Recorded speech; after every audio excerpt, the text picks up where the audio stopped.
በስመ አብ ወወልድ ወመንፈስ ቅዱስ አሐዱ አምላክ አሜን። ድምፅ አላችሁ? በስመ አብ ወወልድ ወመንፈስ ቅዱስ አሐዱ አምላክ አሜን። ክቡር አባታችን መላከ ሳህል ቡራኬው ይድረሰን። በዚህ ያላችሁ አዕይንተ እግዚአብሔር መነኮሳት ወካህናት፣ አኀው ዲያቆናት፣ የቤተ ክርስቲያን ጌጦቿ ምእመናን፣ አባቶቼ፣ እናቶቼ፣ ወንድሞቼና እህቶቼ፣ እግዚአብሔር አምላክ የሚወዳችሁ ሕፃናት ጭምር እንዲሁም በተለያየ ሀገር ሆናችሁ በዚህ በቀጥታ የምትከታተሉ ሁሉ ሰላም እግዚአብሔር ከሁላችን ጋር ይሁን። እንደምን አላችሁ? ሰማይን ያለ ምሰሶ ከነግሱ የዘረጋ ምድርንም በውሃ ላይ ያለ ካስማ ከነልብሱ ያጸና ደመናን ያለ ድምፅ የሚመራው አየርን ሳይታይ የሚያስጉዘው የሚታየውንም የማይታየውንም ሁሉ የፈጠረ የሰራዊት ጌታ እግዚአብሔር ከዘላለም እስከ ዘላለም ለስም አጠራሩ ክብር ምስጋና ይግባው። ረድኤተ እግዚአብሔርን አጋዥ በማድረግ ዛሬ በዚህ በታላቁ ቅዱስ ስፍራ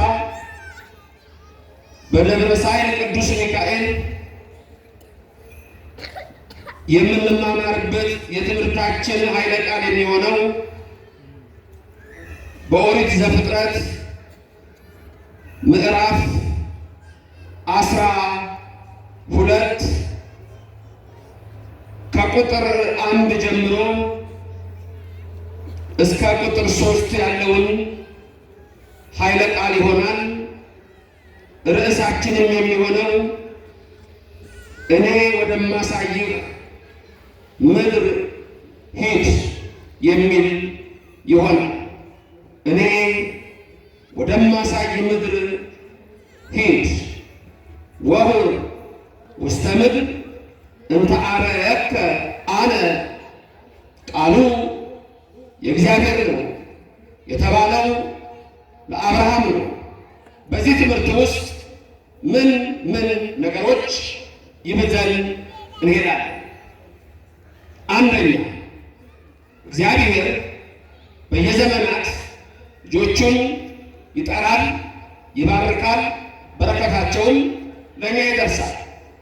ስለዚህ በዚህ ትምህርት ውስጥ እግዚአብሔር በቅዱሳን ላይ ያለውን በረከቱን እንመለከታለን።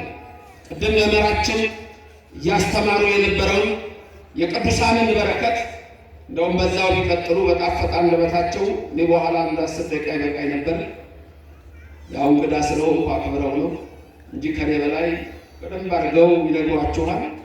ለሁሉም የእግዚአብሔር ፍቃድ ነው እና በቅዱሳን ላይ ያለውን የእግዚአብሔር ነገር ነው።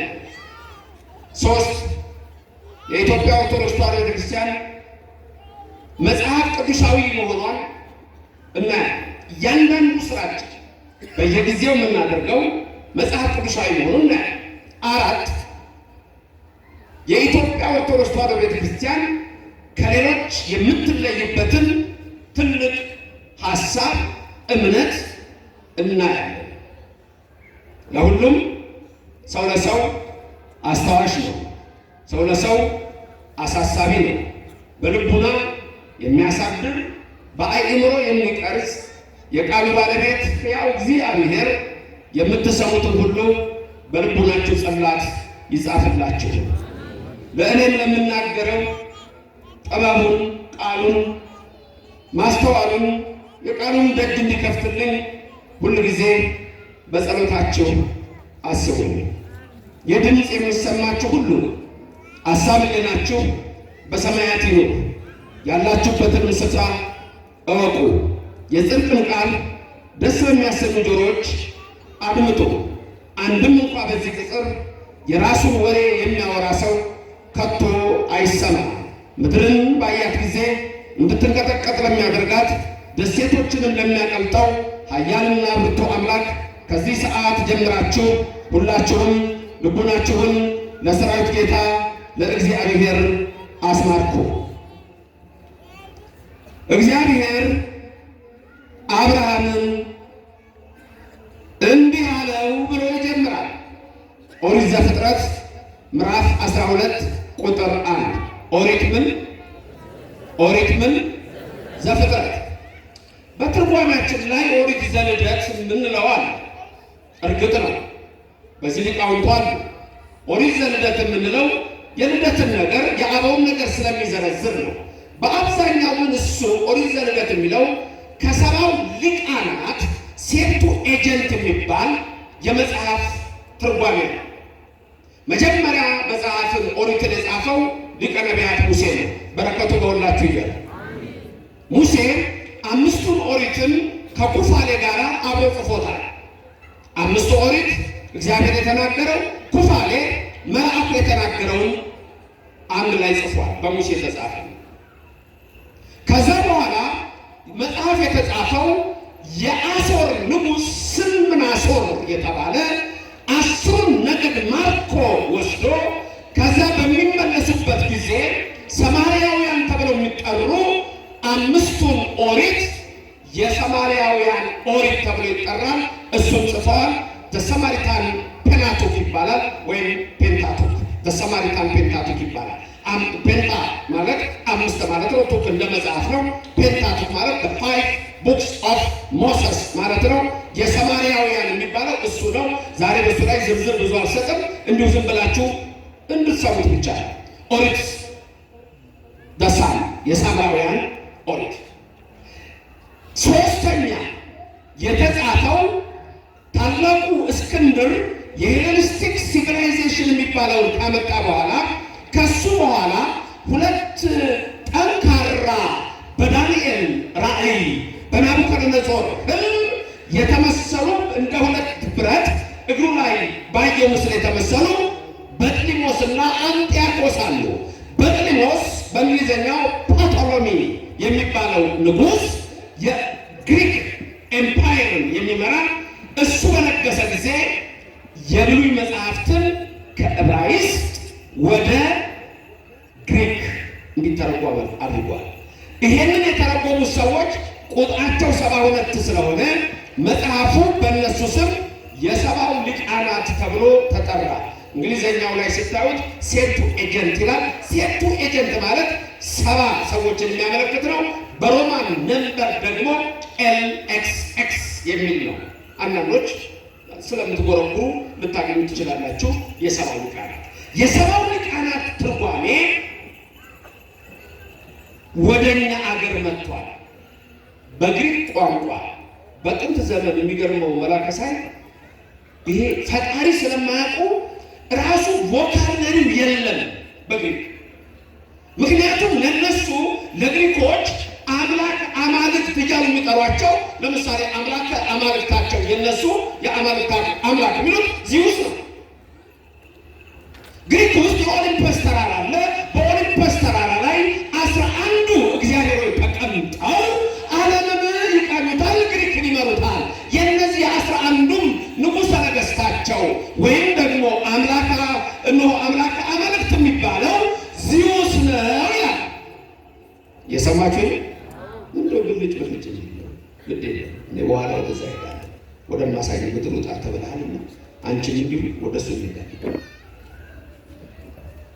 የሚገርመው ሆሜር የተባለ ሰው ሲጽፍ የሰማችሁ የግሪክ የአማልክት አምላካቸው ማን ነው? ዚውስ። የግሪክ የአምላኮች አምላክ የሚባለው ዋናው ማን ነው? ዚውስ። ሆሜር እንዲህ ይላል። ዚውስ ትናንትና ወደ ኢትዮጵያ ሄደ ይላል። ይሄ ከክርስቶስ ልደት በፊት ብዙ ዓመታት ቀድሞ የተጻፈ መጽሐፍ ነው። ትናንትና ወደ ኢትዮጵያ ሄደ። ምክንያቱም ከኢትዮጵያውያን ጋር አብሮ ሊጸልይ። ምክንያቱም የኢትዮጵያ ሰዎች ሲጸልዩ ጸሎታቸው ቀጥ ብሎ ወደ ሰማይ የሚገባ ስለሆነ ዚውስ በየዓመቱ እየሄደ ከኢትዮጵያ ሰዎች ጋር እየጸለየ ይመለሳል። ሄዶ ኢትዮጵያ ጋር ሄዶ የኢትዮጵያ ጸሎት ሰማይ ስለሚደርስ የግሪክ አምላክ አማልክት ብለው እነሱ የሚጠሩት በሚቲዮሎጂ ውስጥ በእነሱ ውስጥ የተቀመጠው ነው። ዚውስ መጥቶ ኢትዮጵያ መጥቶ ነው ከኢትዮጵያ ሕዝብ ጋር ሰምቶ ሄዱ። የእነሱ አምላክ ኢትዮጵያ እየመጣ ይማሰራል። ኢትዮጵያ ሕዝብ ትንሽ አይገርምም? ትንሽ አይገርምም? ኢትዮጵያ ትልቅ ነገር እኮ ነው። ስሙ ትልቅ ነገር እኮ ነው ወገኖች። እኛ ጋር ስለሆነ ዝም ብለን እንዳናየው በመጽሐፍ ቅዱስ ላይ ለመጀመሪያ የተጻፈ ስም ነው። የእኛ አምላክ በሦስቱ ሕግጋት በሕገ ልቡና፣ በሕገ ኦሪት፣ በሕገ ወንጌል እግዚአብሔርን ያመለከች አገር፣ ለእግዚአብሔር ብቻ የሰገደች፣ ለእግዚአብሔር ብቻ የተንበረከከች፣ የግሪክ አማልክት አምላክ የተባሉ የሚማጸኑት፣ ሮማውያን የተባሉ ከንቱ አማልክት የሚከተሉ ያንተ አባቶች ቅድመ አያቶች ያንቺ የጥንት ወገኖችሽ የዘር ማንዘራችን ከላይ ጀምሮ ሲመጣ የነበረው ከንቱ አማልክትን የማያመልክ ለሰማይ የማይንበረከክ ለምድር የማይሰግድ ለተራራ ለወንዝ ለዛፎች የማይንበረከክ በኦሪት ዘጸአት ምዕራፍ 20 ቁጥር 1 ላይ ከኔ በስተቀር ሌላ አምላክ የለም ብሎ እንደተናገረ እግዚአብሔር አንዱን እግዚአብሔር ያመለከች ነች ኢትዮጵያ። አንዱን እግዚአብሔር የሚያመልክ ሕዝብ ነው ይህ ሕዝብ። ክብርና ምስጋና ለእግዚአብሔር ይድረሰው። ለዚህ ነው የእግዚአብሔር ቃል ሁልጊዜ የሚነግረን መኖ ይመስለከ ምናማልክተ እግዚኦ፣ አንተ ሰማይን የዘረጋህ ምድር የመሰረት ማን ነው የሚመስልህ? የሚመስልህ የለም። አንድ ብርጭቆ ውሃ ማምጣት የሚችል የለም ከእግዚአብሔር ውጭ። የኔና የእናንተ አምላክ እግዚአብሔር ግን ሰማይን በዛ ያለ ምሰሶ ምድርን በኋላ ያለ ካስማ አጽንቶ ይኸውን የምንተነፍሰውን ሁሉ አየር የሰጠን ስሙ እግዚአብሔር ነው። ምስጉን ይሁን ለዘላለም። እግዚአብሔር ግሩም ነው። እግዚአብሔር ሥራው ድንቅ ነው። በልዎ ለእግዚአብሔር ግሩም ግብርከ። እግዚአብሔር እንዲህ በሉት ይላል በአምላክ ዳዊት። ምን በሉት አለ? ግሩም ግብርከ። እግዚአብሔር ሆይ ሥራህ ግሩም ነው በሉት ይላል። ሥራህ ግሩም እግዚአብሔር እናመሰግነዋለን። ግሩም እግዚአብሔር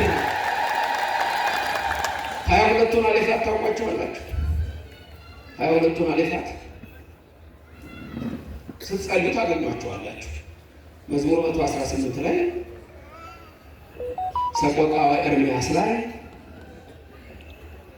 ጊሜል የሚል ከ22ቱ አሌፋት አንዱ ጊሜል ነው። የ22ቱ አሌፋት አዳም በገነት ውስጥ የሚጸልየው ነበር። ከገነት ሲወጣ ሲበድል ጥፍት አሉ 22ቱ። ከዛ በማን ጊዜ ነው እንደገና የተገለጹት? በጸፍጸፈ ሰማይ በሄኖስ ጊዜ ነው የተገለጹት 22ቱ አሌፋት። 22ቱ አሌፋት ትርጉማቸው ምንድን ነው? አሌፍ ያለ መጀመሪያ አሌፍ ማለት አሐዱ እግዚአብሔር ነው። ቀጥሎ ቤት ይላል።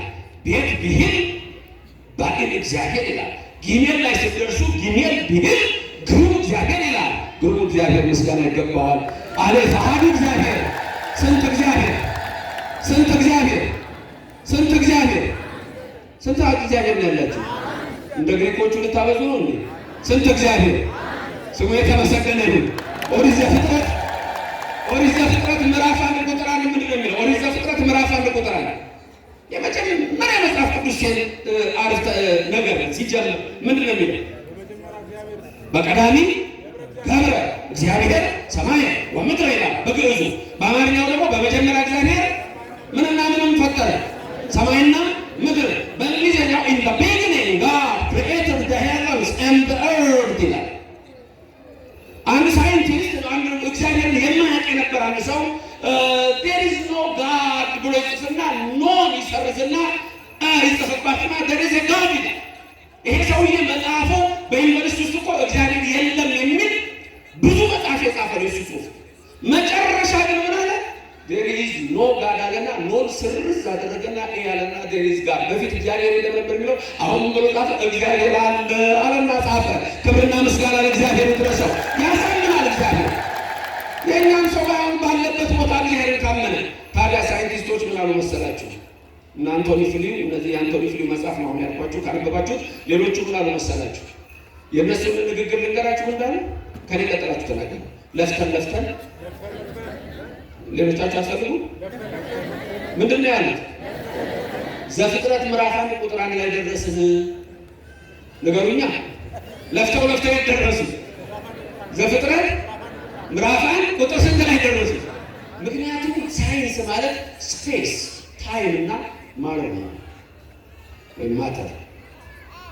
ሳይንስ ስፔስ ታይም እና ማተር ላይ ይህንን የተማራችሁ ሰዎች ሁሉ ፊደል ቁጥራችሁ ታውቃላችሁ። ስለዚህ አለ የእነዚህ ሰዎች አሳሰብ ለፍተን ዘፍጥረት 1 ቁጥር 1 ላይ ደረስን ማለት ኢን ዘ ቢጊኒንግ የሚለው በቀዳሚ የሚለው በመጀመሪያ የሚለው ኢን ዘ ቢጊኒንግ የሚለው ታይም ነው። God created the heavens የሚለው ሰማይ የሚለው ስፔስ ነው። ወምድረ የሚለው ምንድን ነው? መሬት ነው፣ ማተር ነው። ስለዚህ እግዚአብሔር ገና ሲጀምር የሚነግርህ አንደኛ ፈጣሪ እኔ ነኝ ነው የሚለው። ክብርና ምስጋና ይግባው ለስሙ። ማን ነው ፈጣሪ? እግዚአብሔር ስሙ የተመሰገነ ይሁን። ከዛ ምን ይላል? ሰማይና ምድር ፈጠርኩ ይላል፣ ይነግርሃል። ከሱ ውጭ ፈጣሪ የለም። ማንም ደግሞ ፈጣሪ ነኝ ብሎ የጻፈ ማንም የለም። የሞከረ ሰይጣን ነበር፣ ወደቀ። ማግኒፊሸንት ነኝ ሲል የነበረው ውብ ነኝ ሲል የነበረው ሉሲፈር ወደቀ። አሁን እሱ ትምህርት ኒው ኤጅ ሙቭመንት ብሎ አምጥተውታል። ሰይጣን መሆን ማለት ነው። እሱ አላወቀው። ይሄ እግዚአብሔር ተናገረ። ለአብርሃም እንዲህ አለ፣ አብርሃም እኔ ወደማሳይ ምድር ሂድ አለ። አብርሃም በኦሪት ዘፍጥረት ምዕራፍ 12 ቁጥር 1 ላይ ያለ ቃል ነው። ቅድም እንዳልኳችሁ በግሪክ ፈጣሪ የሚለው ራሱ ቃሉ ስላልነበር ቴዎስ ይላል። ጋድ ለማለት እግዚአብሔር ለማለት ቴዎስ አለ። ኋላ ላይ ነው ቋንቋው እየዳበረ የመጣው እንጂ ከሰማይ ምንም የለም በቃ የሚል እዚሁ ነው ያሉት አማልክቶቻችን የሚል ትምህርት ነው ያላቸው። ስለዚህ እነሱ ይህንን ጂኒኦሎጂ ስለሚሉት የእንግሊዝኛው ኦሪት ዘፍጥረት የምንለው ወደ ምን ስሙ መጣ? the book of ጄኔሲስ ወደሚመጣ ጄኔሲስ ጂኒኦሎጂ ማለት ነው።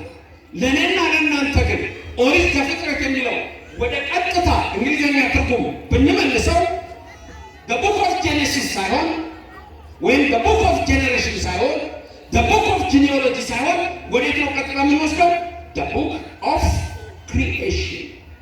ስለዚህ በእኛ ግዕዙ ኦሪት ዘፍጥረት የሚለው ለዛ ነው። ኦሪት ዘፍጥረት ምዕራፍ 12 ቁጥር 1 የነቢያትን የሐዋርያትን ሊቃውንትን ጉባኤ ባረከኝና እናንተን ይባርክልን። እመቤታችን በሐዋርያት መካከል የነበረች በመካከላችን ትሆንልን። እግዚአብሔር ማስተዋሉና ጥበቡን ይግለጽልን። አሜን ላላችሁ ይደረግ፣ አሜን ላላልከው አንደበትን የተቆጣጠረው ሰይጣን አርቆ አሜን እንድትል ያደርግህ። ኦሪት ዘፍጥረት ምዕራፍ 12 ቁጥር 1 ወይኔሮ እግዚአብሔር ለአብርሃም ነው የሚለው። አብርሃም ነው የሚለው። አብርሃም ይላል እዚህ ጋር አብርሃም የሚለው በኋላ ነው የሚቀየረው። መጀመሪያ ስሙ ምን ነበር? አብርሃም። የሳራም ሶራ ነበር። ከዛ በኋላ እግዚአብሔር ሲመርቃቸው፣ ሲባርካቸው፣ ሲቀድሳቸው ስማቸውን አብዝቶታል። እግዚአብሔር ስማቸውን ይባርክላችሁ። ስንት ስም አላችሁ? አንድ ነው ያላችሁ? ስንት ስም አላችሁ? ስም እኮ ወሳኝ ነው። እዚህ ስትመጡ እኮ ስም ይሰየምላችኋል። ከመንፈስ ቅዱስ ስትወለዱ እኮ በስላሴ ማህተም ስትታቀሙ ስም አላችሁ። እናት አባት ያወጣላችሁ ስም የለም? ንገሩኝ እስቲ ማነው ስማችሁ? ንገሩኝ፣ እሰማለሁ። ስማችሁ ንገሩኝ ሁላችሁ።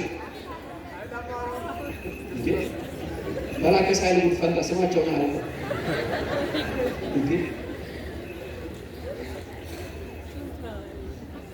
የኔ ስም እናትና አባት ያወጡልኝ ዘበነ ይባላል። በቤተ ክርስቲያን ደግሞ ውዳሴ ማርያም ሰላም ለኪ ተደግሞ ገና በልጅነቴ ታዲዮስ የሚል ስም ተሰይሜ ነበር። አባቴ በሰጠው ስም እንድትጠራ ስላለኝ በዛ ተጠራ። የኔ ስም ዘበነ ነው። ንገሩኝ ስማችሁ ማን ነው? እኔ የሰው ስም ንገሩኝ አላልኩም። እንዴት ነው? በቃ ተውት። የኔ የመንፈስ ቅዱስ ስሜ ሰርጸ መልህን ነው። የክርስትና ስም ንገሩ ሁላቸው ክርስትና ስማቸው አሁን የመንፈሱ ላይ ናቸው። በቃ እናንተ እኔ እኮ ዝም ብዬ ስጋውን የመንፈሱ ላይ ናቸው። ተመልከቱ ሁላችሁም ክርስትና ስም አላችሁ አይደል? ምልክት ስጡኝ ያላችሁ ክርስትና ስም ያላችሁ በእጃችሁ በረከትን ይላክላችሁ በሰፊው ምስጋና ይግባው እግዚአብሔር። ከዚች ቤተ ክርስቲያን ስትመጡ አበበ ወልደ ሚካኤል ተባለ። አልማዝ ወለተ ማርያም ተባለ። መገርሳ ወልደ ኢየሱስ ተባለ።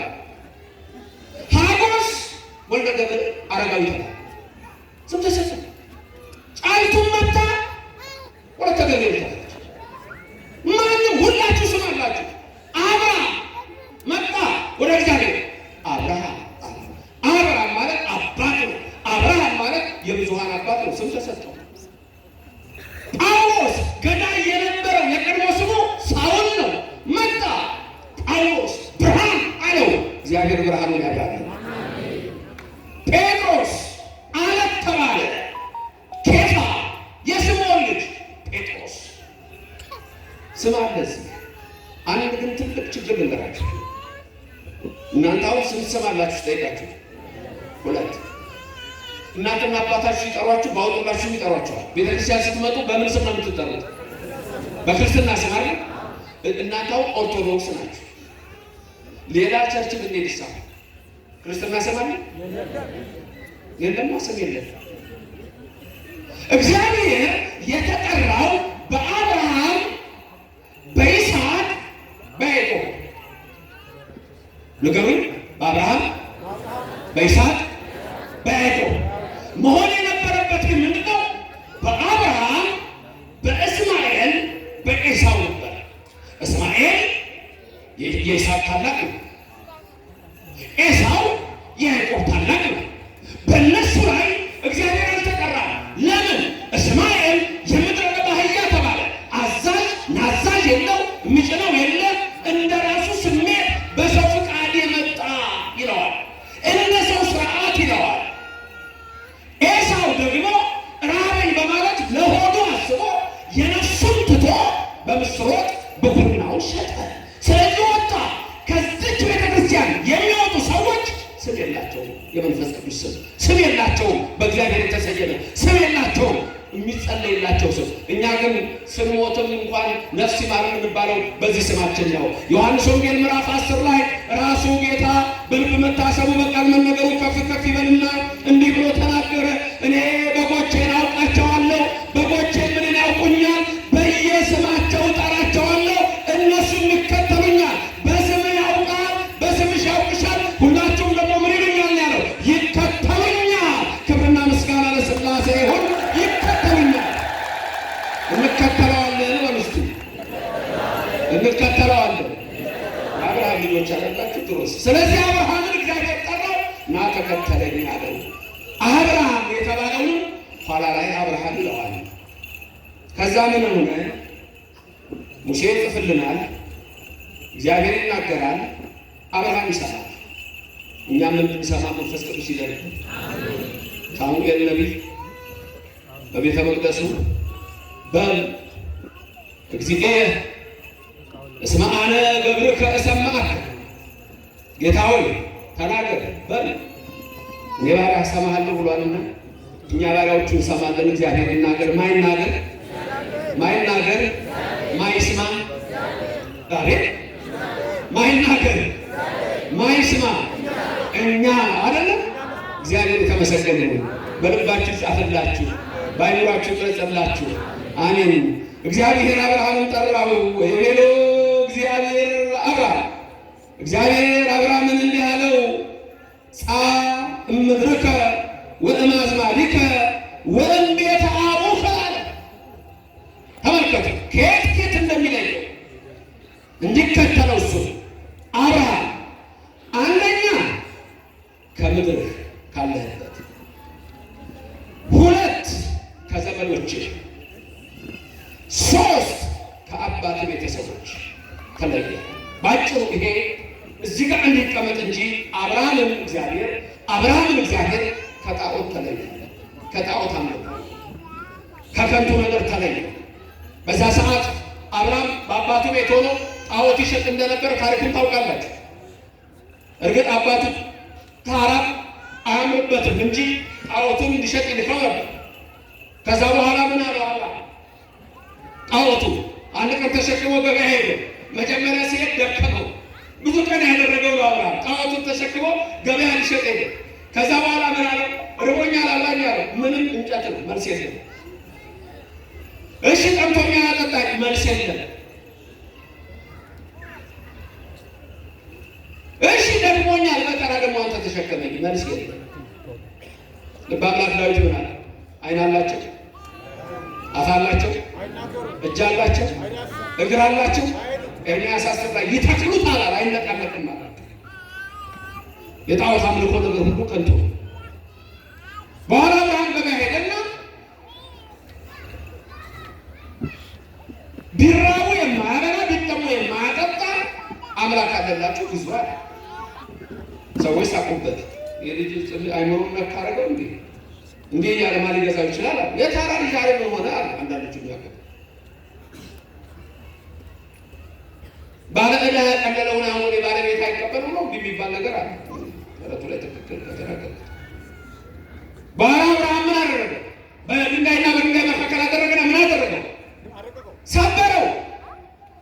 እንጨት ነው፣ የዕለተ ሰዎች ፍጡር ነው፣ አምላክ አይደለም። ከዛ በኋላ ምን አለ? አምላክ ማን ነው አለ አብርሃም። በስነ ፍጥረት ተመራመረ። ብርሃነ ዓለም ቅዱስ ጳውሎስ በረከቱ ይደርብን። ሮሜ ምዕራፍ 1 ቁጥር 19 ላይ ይህን ይናገራል። እግዚአብሔር ለፍጥረቱ በፍጥረቱ ይታወቃል አለ።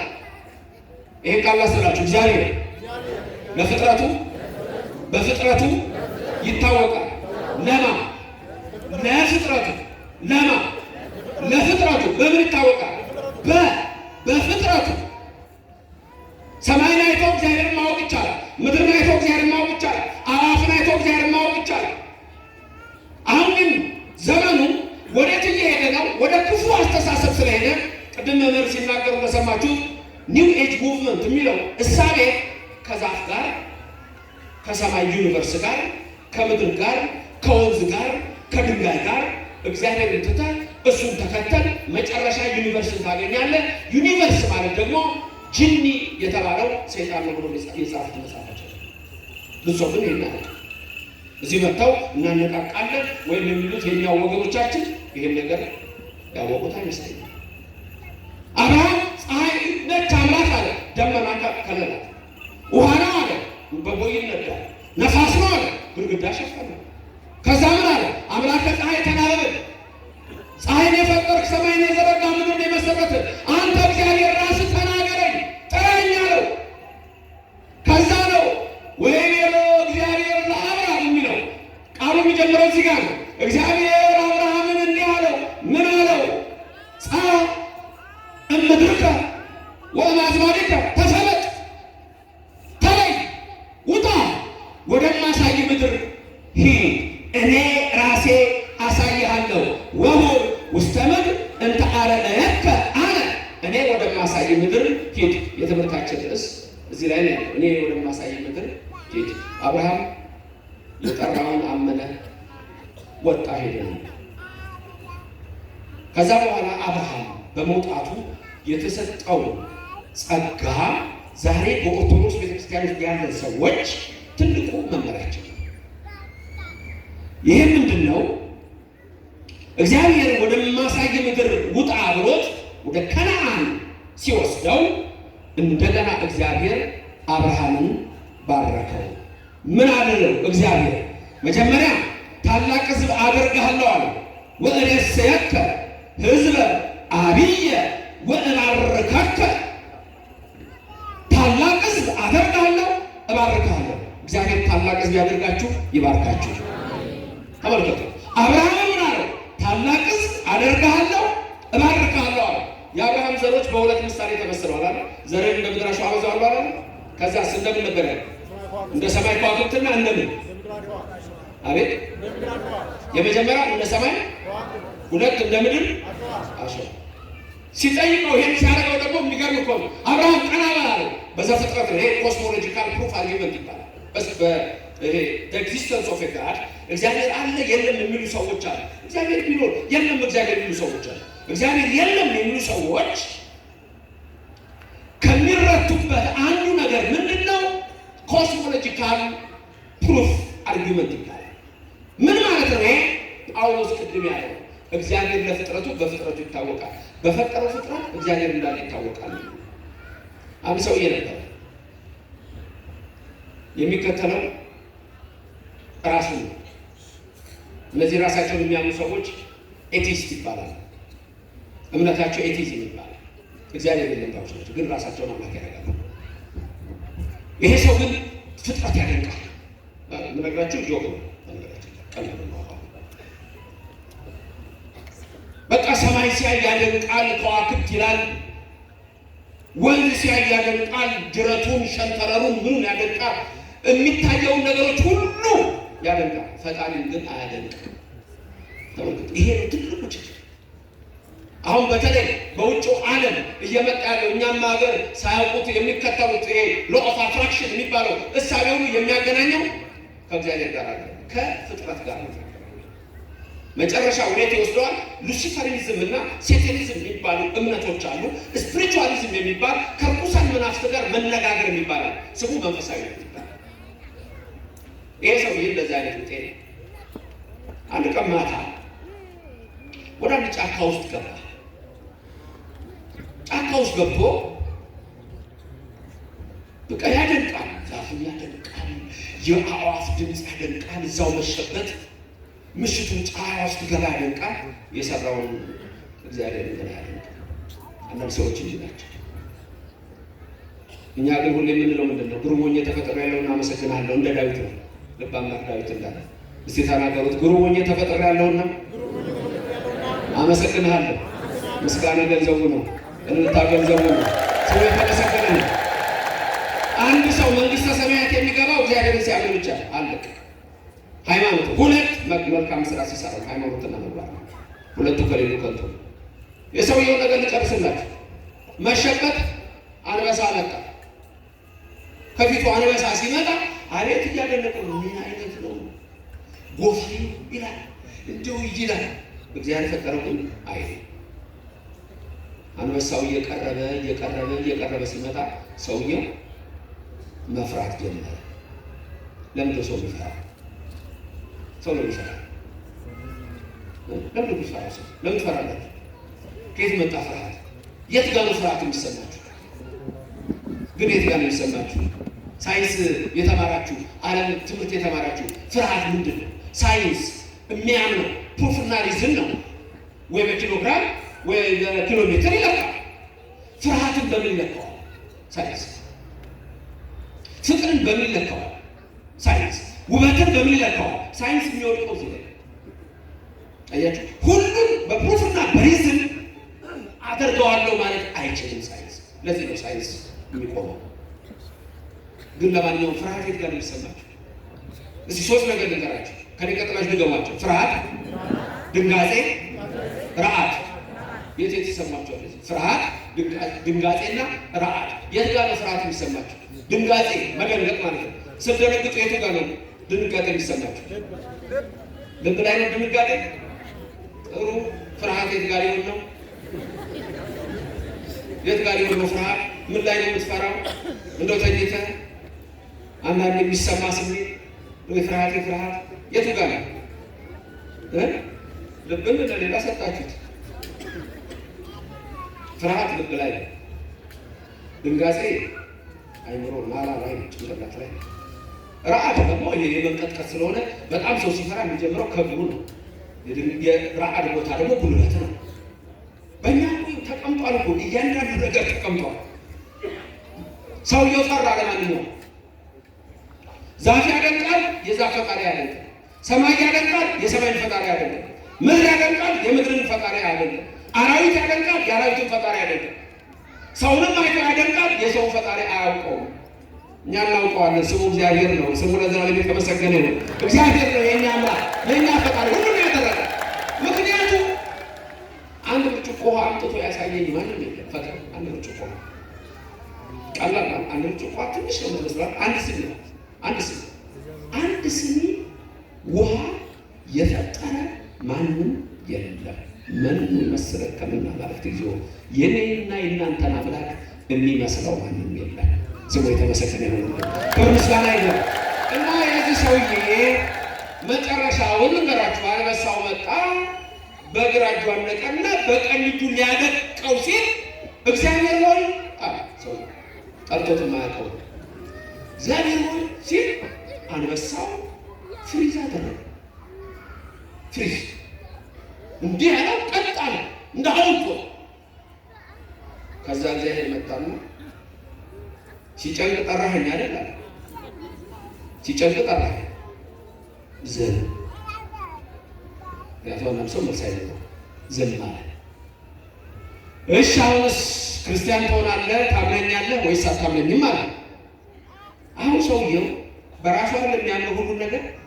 ለዚህ ለአንበሳው ፎርሙላ ማውጣት ጀመረ። ይሄ እኮ አንበሳ የደረቀው በዚህ አይነት ሊሆን ይችላል እያለ ተመራመረ እንጂ እግዚአብሔር ነው ሲል እግዚአብሔር መጥቶ እንዳደረቀለት እንኳን አይ። ከዛ ተመራመረ እና አዛዥ ለትንሽ ጊዜ እና ታምናለህ አታምንም? አይ ብትፈልግ አንበሳውን ክርስቲያን አድርገዋል። እግዚአብሔር የታዘዘውን ያደርጋል፣ ችግር የለም። እሱ እኮ እንደ ፈቃዳችን ነው። የአንበሳው ድርቅ ብሎ የነበረው ክርስቲያን አድርገው ሲል ወደ ቀደመው ማንነቱ ተመለሰ። ከዛ እንዲያደርገው እጅ አልነበረ አማኝ ሆነ አሁን አንበሳ። ስለዚህ ካመነ ደግሞ ሰው መጸለይ ያለበት አይደል? ቀና ብሎ ጌታ ሆይ ምሳዬን ባርክልኝ አለቀ ነገሩ አለቀ። አንዳንድ ሰዎች እስከ መጨረሻ እንኳን ንስሐ መግባት አይፈልጉም። ሰዓት ሲሰጣቸው በመጨረሻይቱ ሰዓት እንኳን እግዚአብሔር እኮ ደግ ነው። ቆይቼ እግዚአብሔርን ደጅ ጠናሁት እርሱም ዘንበል አለልኝ። ክብር ምስጋና ይግባው። ተናገር። ቆይቼ እግዚአብሔርን ደጅ ጠናሁት እርሱም ዘንበል አለልኝ። ገብቷችኋል? ዘንበል አለልኝ ማለት አንዳንድ ሰው ሲያወራችሁ በደንብ ለመስማት እንዲህ አትሉ። ይኸው እግዚአብሔር እንዲህ መጥቶ ይሰማችኋል። እግዚአብሔር እንዲህ መጥቶ ይሰማሻል። አረ ምን አይነት ደግ አምላክ ነው ያለን! ለስራው ጠራሩ ክብር ምስጋና ይግባው። እግዚአብሔር ደግ ነው፣ ደግ ነው። በብዙ ቦታ ሲጠይቅ የነበረው መላከሳል አንድ ጥያቄ ነበረ። እስካሁን አንድም ሰው ትቼ እሄዳለሁ የሚል አላገኘሁም። እንትን ጠይቄ ነበር ብዙ ቦታ ሳስተምር 100 ብር ወድቆ ጭቃ ቢነካ ትታችሁ ብትሄዱ ብዬ አንድ ሰው ትቼ እሄዳለሁ ያለ ዛሬ ኖር ይሆን ደረሳይ 100 ብር ሹልክ ብሎ ወደቀና ከዳችሁ ጭቃ ነካው ትታችሁ ብትሄዱ ሰዎች ይሄን አሁን በሶሻል ሚዲያ በዚህ በቲክቶክ በእነዚህ ወጣቶች በሚያሰረክት ያለው ከዚህ በፊት ተጠይቀዋል። ሊጽፉላቸው ይችላል ለሁሉም መልሱ ባሉስ ትቶ የሚሄድ አንድ ሰው አለ ወይ ሁለት ሰው ጭቃ ነክቶታል 100 ብራችሁ ምን ይሻላል?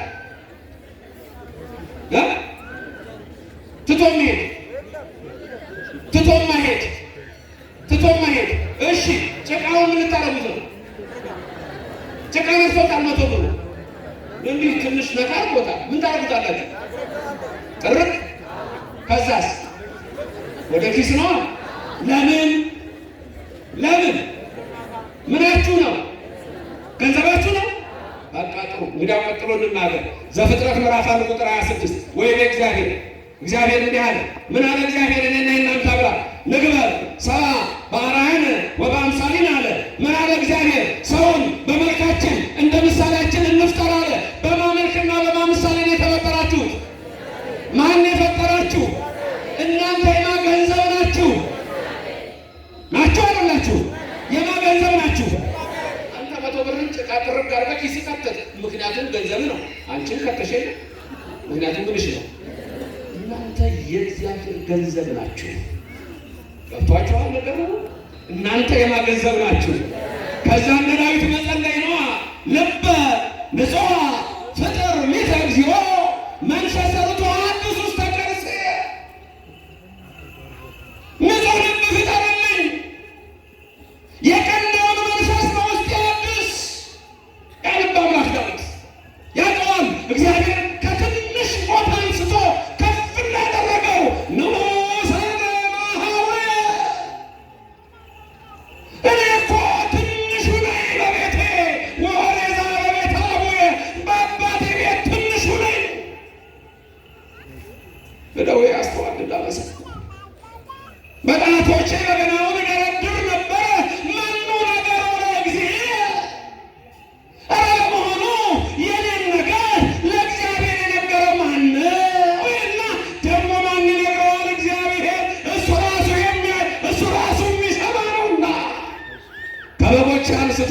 አደረገኝ አለ። ያልጠየቅኩትን ሁሉ ሰጠኝ አለ። ይችላል እግዚአብሔር፣ ያደርጋል እግዚአብሔር። ስሙ ለዘላለም የተመሰገነ ይሁን። ታዲያ የዳዊት ሕሩይ ተባለ፣ የተመረጠ ተባለ። በሳሙኤል ተቀብቶ ነግሷል፣ ከሰባት ወንድሞቹ ተመርጦ። ሌላው ግን ዳዊት ልበ አምላክ ተባለ። ትልቁ እሱ ነው። እንዲህ አለ አንዴ ሲጸልይ፣ ቅድም ባልኳችሁ በመዝሙር 50 ላይ እጽበልኒ ወአንጽሐኒ ኃጢአት እጠበኝ ከኃጢአቴም አንጻኝ አለ። ምን አለ ዳዊት? ምን አለ? እጠበኝ ከኃጢአቴም። ከዛ ምንድን መሰላችሁ? ጸአቱን እንደበረዶ ነጭ ሆንልሃለሁ። እጠበኝ አንጻኝ። ዳዊት እናንተ ማገንዘባችሁ ያችን 100 ብር የታረጋችኋት የታረጋችኋት ምክንያቱም ምናችሁ ናት? ታዲያ አንተ ኃጢአት ጭቃ ቢነካ፣ አንቺ የዓለም ርኩሰት ጭቃ ቢነካሽ፣ ወደዚች ወደማሳይ ምድር ወደ ኦርቶዶክስ ቤተክርስቲያን ና ብሎ ሲጠራ ሊባርክህ ሊባርክሽ፣ ሊቀድስህ ሊቀድስሽ፣ ወደዚች እኮ ስትመጡ ምን እንደምትሆኑ ታውቃላችሁ? እንደ አብርሃም ሰምታችሁ ወደማሳይ ምድር የተባለች ወደ ቅዱስ ቤተክርስቲያን ውጣ፣ ከዛ ከዓለም ውጣ፣ ከርኩሰት ውጣ፣ ከጣዖት ውጣ፣ ከዝሙት ውጣ፣ ውጪ፣ ከሐሺሽ ውጣ፣ ከርኩሰት አምልጡ፣ ከጣዖት አምልጡ፣ ከዓለማዊ ርኩሰት አምልጡ፣ ከጥል፣ ከክርክር፣ ከሐሜት፣ ከርኩሰት፣ ከዘረኝነት፣ ከአድመኝነት፣ ከሴረኛነት፣ ከከንቱ ነገር ኑ ውጡ ወደዚህ ብሎ ሲጠራችሁ እኮ እጠብ አድርጎ ገንዘቡ ናችሁና ወደ መንግሥቱ ሊከታችሁ ነው። ክብርና ምስጋና ለእግዚአብሔር ይድረሰው። ወእነሰ አስገረቶሙ ጸጋ እግዚአብሔር ወጽኡ እምዓለም መሳቶሙ ይላል። የእግዚአብሔር ጸጋ የጠራቻቸው ፈጥነው ከዓለም ወጡ። በከመ ወፃ ሎጥ እምሰዶም፣ ሎጥ ከሰዶም እንደወጣ ወከመ ገብረ ኤልሳዕ ነቢይ፣ ኤልሳዕ ነቢይ ያን ቀናኢ በተስቢ ዘገለዓድ የነበረውን ኤልያስን በመጎናጸፊያው ነካ ያደረገው ተከትሎት እንደሄደ እንደዚሁ ተጠሩና ወጡ። ተጠርታችኋል፣ ወደማሳይ ምድር ወጣ፣ ወደማሳይሽ ምድር። ምድር እች ነች፣ የምንወርሳት እች ነች፣ መቀበሪያችን እች ነች፣ ሕይወታችን እች ነች። ትንሣኤያችንም ከቤተ ክርስቲያን ነው የሚሆነው። ኦርቶዶክስ ልጆች ከምድረ በዳ አይደለም፣ በዚች ዙሪያ ነው የምንቀበረው። የምንነሳውም ከዚህ ነው። ክብርና ምስጋና ለእግዚአብሔር ይድረሰው፣ ስሙ የተመሰገነ ይሁንልን። እኔ ወደማሳይ ምድርና ወደዛች ተራራ ሽሻለሁ። አንድ ትንሽ ተራራ ሳየው ሎጥን እኮ ነው። ምክንያቱም ሎጥ የታደለ እኮ ነው። ሎጥ ራሱ ከአብርሃም ጋር እኮ አብሮ ወጥቷል። እግዚአብሔር አብርሃምን እባርክሃለሁ ወአቢ ስመከ፣ ስምህንም ከፍ ከፍ አድርገዋለሁ። አብርሃም እግዚአብሔር ከፍ ያለው ስማችሁ፣ ከፍ ያለ ስም እኮ አላችሁ። ከፍ ያለው ስማችሁ፣ ስምህን ከፍ አድርገዋለሁ፣ ስምህን አከብረዋለሁ፣ አገነዋለሁ። አብርሃም የነበረውን አብርሃም አደርገዋለሁ፣ አባት የነበረውን አበ ብዙኃን እለዋለሁ አለና ስሙን ቀየረው። መልካም የሆነውን ስም ይስጣችሁ እግዚአብሔር፣ ስሙ የተመሰገነ ይሁንልን። ይሄ ለአብርሃም ተሰጠው። ወትከውን ቡሩከ ይለዋል። ቡሩክ ትሆናለህ አብርሃም። ዳ ደግሞ ቡሩክነት ለእሱ ብቻ አይደለም። ያ ስሙ ከፍ የሚለው ለእሱ ብቻ አይደለም። ወእባርኮሙ ለእለ ይባርኩከ፣ የሚባርኩህን እባርካቸዋለሁ። ወእረግሞሙ ለእለ ይረግሙከ፣ ሊረግሙ የሚፈልጉ ካሉ እኔ ነኝ ረግሜ ማጠፋቸዋለሁ። እግዚአብሔር አብርሃም ነው። ሰማችሁ? የሚባርኩህን የሚባርኩህን ባርካለሁ፣ የሚንቁህን ግን የሚጠሩህን ግን ምን አደርጋቸዋለሁ? የሚረግሙህን ዛሬ ቅዱሳን ይረገማሉ በብዙ ቦታ።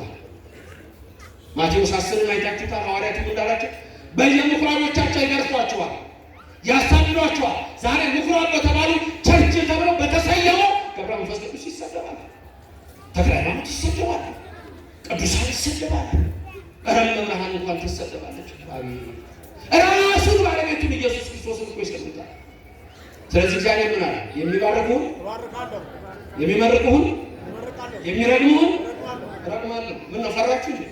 ተናገሩ። የሚባርኩህን የሚያመሰግኑህን የሚመርቁህን የሚረግሙህን የሚጠሩህን እኔ እጣላቸዋለሁ። እግዚአብሔር ነው። ገብረ መንፈስ ቅዱስን የሚጣላውን እግዚአብሔር ነው የሚጣላው። ተክለ ሃይማኖትን የሚጣላውን እግዚአብሔር ነው የሚጣላው። ጊዮርጊስን የሚጣላውን እግዚአብሔር ነው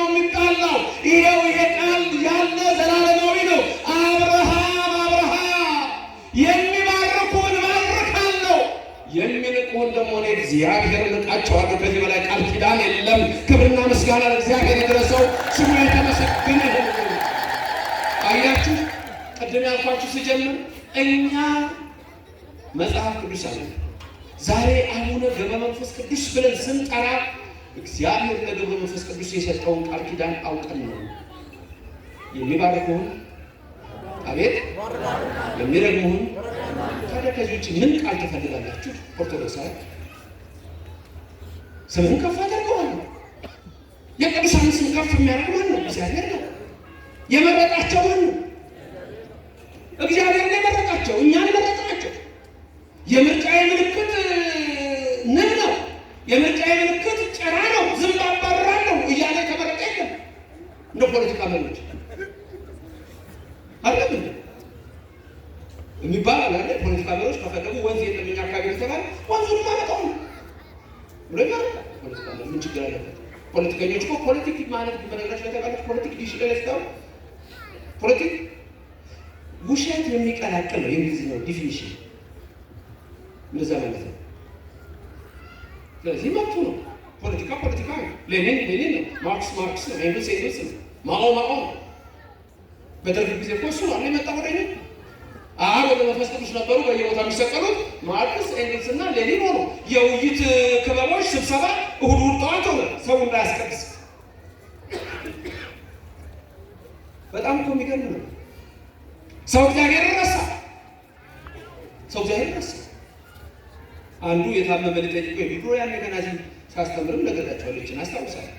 ዛሬ 20 ዓመታት በፊት የታመመ ሊጠይቅ ነው ይሰጣል። እሱ ክርስቲያኖቹ ምን እያሉ ነው? እግዚአብሔር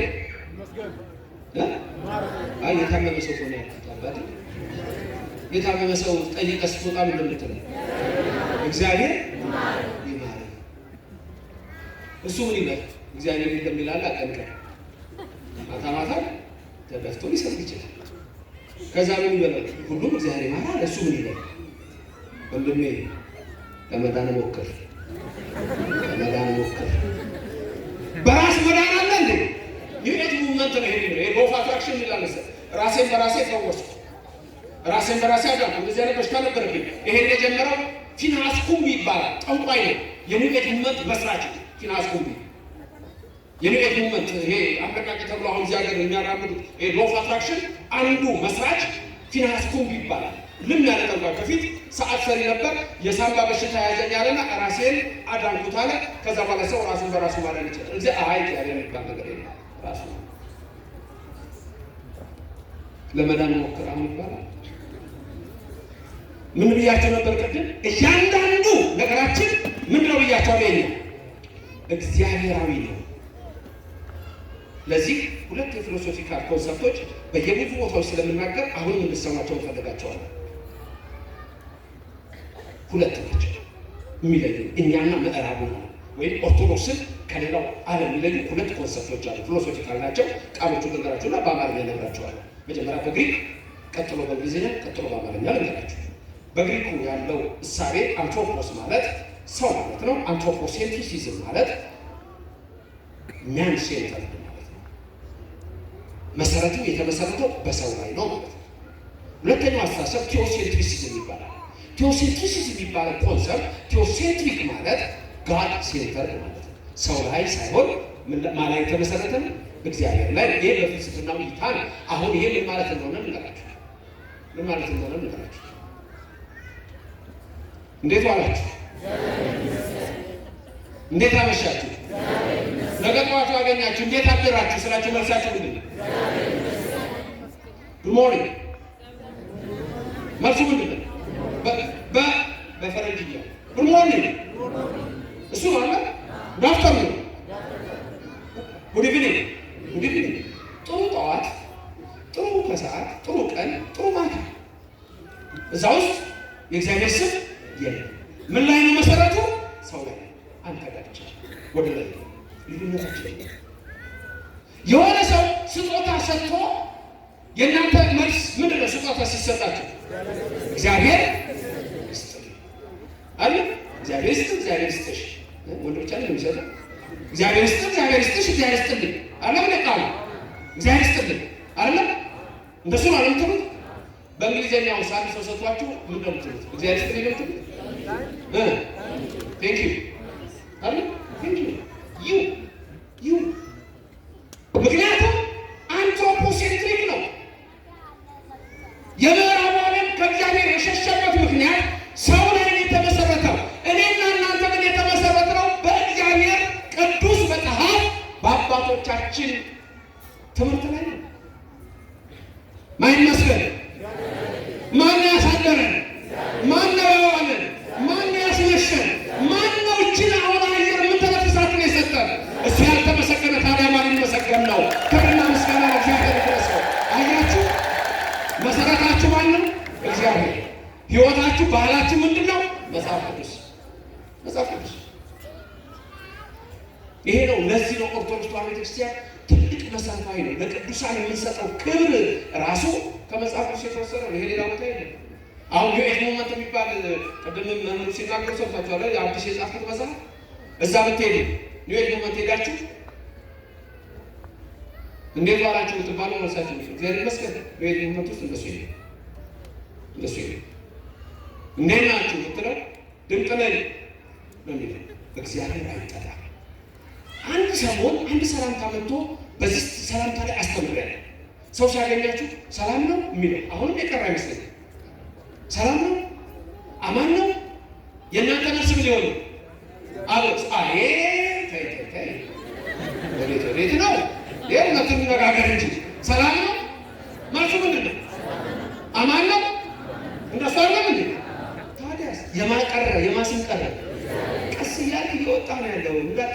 እንዳትንሸራተች ማን ይመስገን።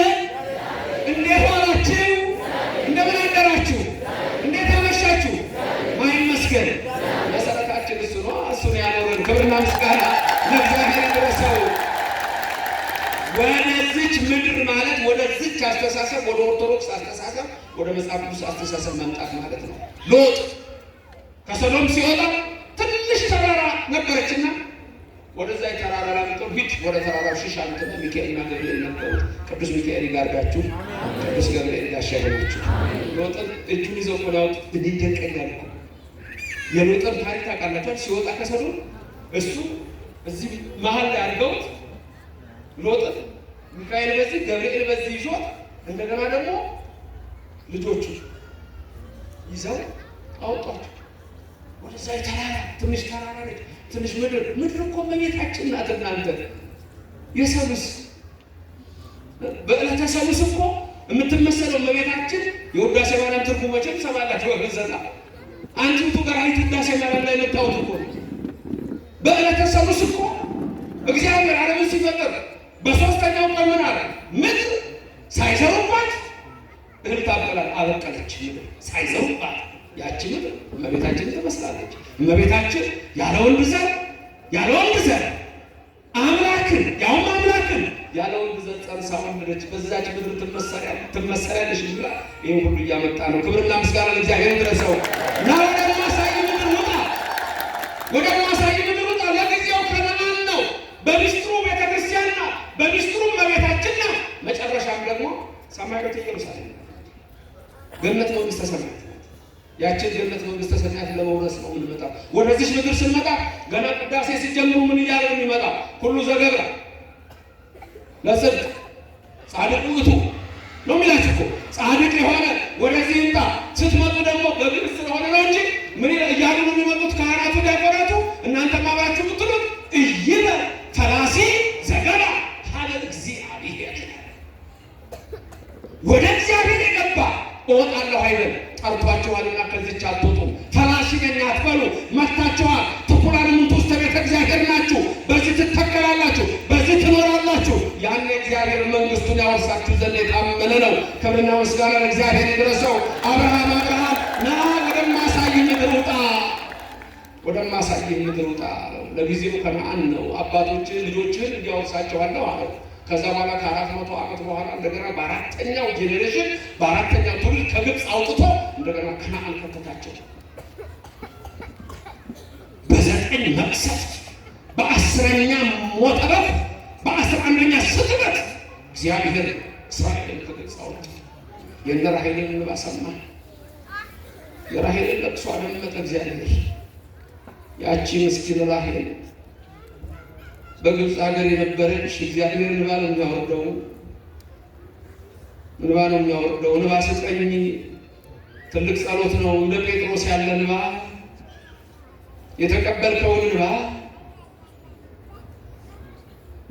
በካለ ጊዜ እንዳለቀሰው መራራ ለቅሶ ያለ እንባ ስጠኝ።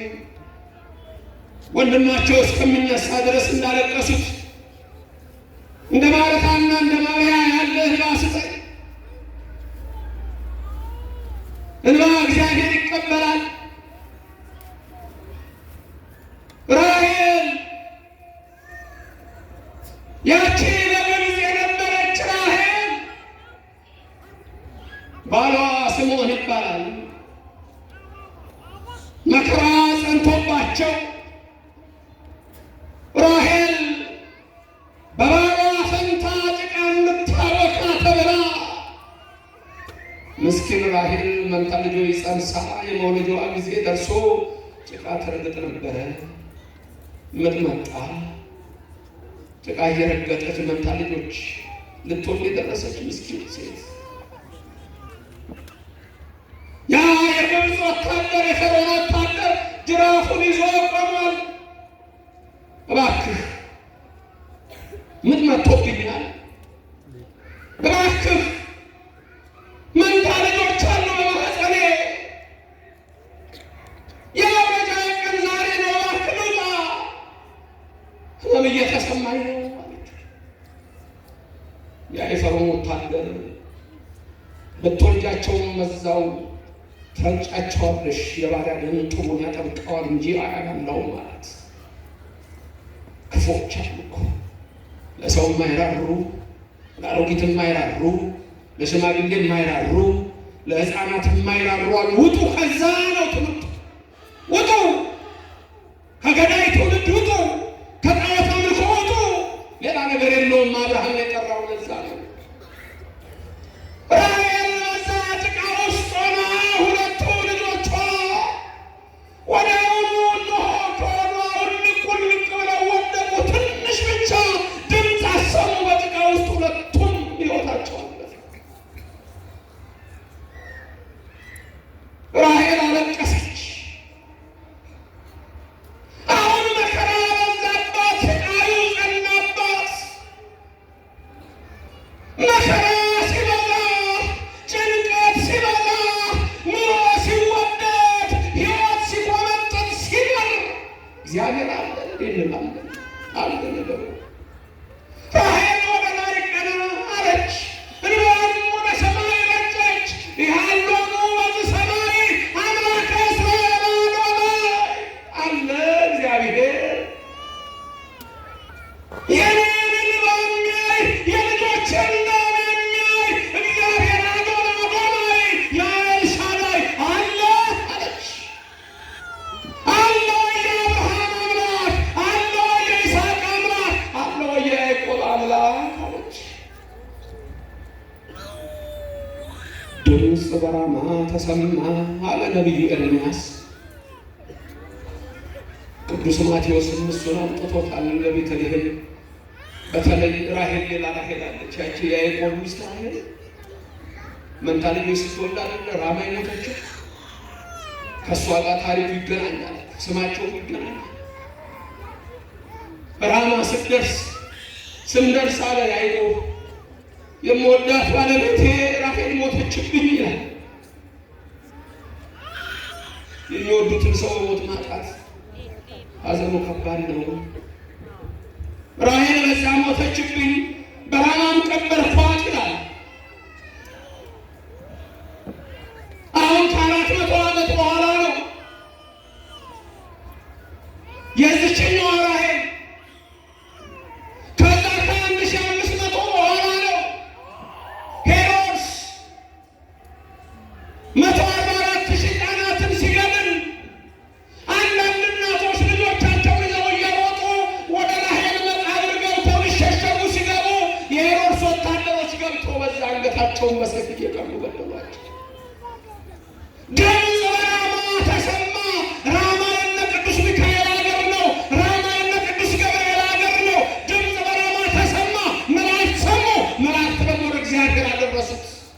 ሰማይኩ ገአሮሙ ለሕዝቤ አለ እግዚአብሔር። የራሔል እንባ እግዚአብሔርን ከሰማይ ወረደው። ከዛ ደም አፍሷልና የመጀመሪያው ተአምር ውሃው ወደ ደም ተለወጠ። ከዛ 9 መቅሰፍ፣ ከዛ 10ኛ ሞተ በግ፣ ከዛ 11ኛ ስጥመት እግዚአብሔር ድንቅ አደረገ። ያንን ሕዝብ ወረደል። ከዛ ከግብፅ ባርነት አወጣው። ቀይ ባህር ቢደርሱ በአፍንጫ ውስጥ ትንፋስ ቀይ ባህርን ከፈለላቸው። እስራኤል ተሻገሩ። ፈርዖን ሰመጠ። የሙሴን መዝሙር ማርያም እህቱ ዘመረች። እግዚአብሔር ስሙ እግዚአብሔር ነው አለች። ስሙ ማን ነው? እግዚአብሔር ተዋጊ አምላክ ነው አለች። ምን አይነት አምላክ ነው? ድንቅ አምላክ ነው። ስሙ ግሩም ይሁን። ተዋጊ አምላክ ነው እግዚአብሔር። ይወርዳል እግዚአብሔር፣ ይመጣል እግዚአብሔር። ግን ጊዜ ገቢር ለእግዚአብሔር ነው። የኔና የእናንተ ልብ ሲመለስ፣ የኔና የእናንተ ልብ ካልተመለሰ ውጣ፣ ከጫት ውጣ፣ ከሽሻ ውጪ፣ ከርኩሰት ውጡ፣ ከዝሙት ውጡ፣ ከመለያየት ውጡ፣ ከመነካከስ ውጡ። ችግር ገና ቤት ውስጥ ቁጭ ብለህ ወንድም ከእህት ተቋርፈህ በድብቅ የምናበቀል ይዘህ እግዚአብሔር ይወርተላል። አይወርድም። መጀመሪያ ልቡናችን በእግዚአብሔር መንፈስ ቅድም ምንድን ነው ያለው? እጠበኝ አንጻኝ ያለ ምን ያለው ይጠበል። እግዚአብሔር ንጹህ ልብ ይፍጠርልን። እግዚአብሔር ሲፈጥር ይኖራል። ፍጠርልን የሚለው ያለው ቀይርልን፣ አድሰኝ እኮ ነው። ከዛስ በቃ ናውጣ ከጣውት ከዛስ ስምህን ከፍ አደርገዋለሁ። ከዛስ እባርካለሁ። የሚባረኩህንም እባርካቸዋለሁ፣ የሚረግሙህንም እረግማቸዋለሁ። ስምህን ታላቅ አደርገዋለሁ። አብርሃም አብርሃም ውጣ አለው። ወትከውን ቡሩክ አለው። ብሩክ ትሆናለህ አብርሃም አለው። ብሩክ እግዚአብሔር ስሙ የብሩክ አብርሃም አምላክ እግዚአብሔር ስሙ የተመሰገነ ይሁን። አብርሃምም እግዚአብሔር እንዳደረገው ወጣ። ወይትባረኩ በከ ኩሎሙ አሕዛብ ምድር አለ። የምድር አሕዛብ ሁሉ በአንተ ይባረካሉ። ይህን ቃል ደግማችሁ የምድር አሕዛብ ሁሉ በአንተ ይባረካሉ። በማን ትባረካላችሁ? በአብርሃም የነገራችሁ እኮ የምድር አሕዛብ ሁሉ አብርሃም በአንተ ይባረካሉ። በማን ይባረካል? በአብርሃም። በገብረ መንፈስ ቅዱስ ይባረካለሁ። በውስጥ አትባረኩ? አትፈልጉም? እንደ አቅረቡ ለከሳተው ማይ ነው። ወደ ይከቆ ነው ዘፈተው ይስተይ እኮ ነው። ከፈለክ ትባረካለህ፣ ካልፈለክ ትረገማለህ። እሱስ አይደርስባችሁ። የኦርቶዶክሳውያን አይደላችሁም እንዴ? የቅዱሳን ክብር የላችሁም እንዴ? ዳዊት በመዝሙር 33 ምንድን ነው ያለው? ጻድቃን የሚጠሉ ይጸጸታሉ አላለም እንዴ? ጻድቃን የሚጠሉ ምን ይሆናሉ?